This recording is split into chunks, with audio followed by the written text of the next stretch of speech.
Finally शिखर power development लिमिटेडको आइपिओको बाँडफाँड सम्पन्न भइसकेको छ र यो आइपिओ चाहिँ सबैलाई ददस्किताको दरले बाँडफाँड गर्दाखेरि 1,84,260 जनालाई चाहिँ आइपिओ परेको छ र 25,82,000 भन्दा बढीको हात भने खाली भएको छ, यानि कि आइपिओ परेको छैन।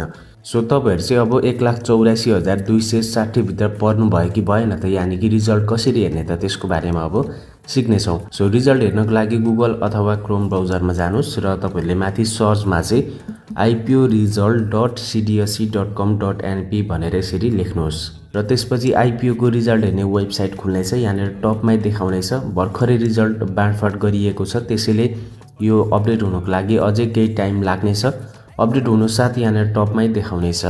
ओके, यसरी यहाँनिर शिखर पावर डेभलपमेन्ट लिमिटेड भनेर टपमा देखाइसकेपछि यहाँनिर आफ्नो बिओआइडी नम्बर यानि कि डिमेट खाता नम्बर 16 वटा डिजिटकै लाउनु पर्ने हुन्छ र त्यसपछि यहाँनिर क्याप्चा जति छ यहाँनिर जति नम्बर छ त्यो यहाँनिर लाउनु पर्ने हुन्छ र त्यसपछि भ्यू रिजल्टको अप्सनमा क्लिक गर्नु भएपछि तपाईहरुलाई आइपिओ पर्यो भने कंग्रेचुलेसन भनेर हरियोबाट देखाउनेछ, परेन भने सरी नट अलोटेड भनेर देखाउनेछ।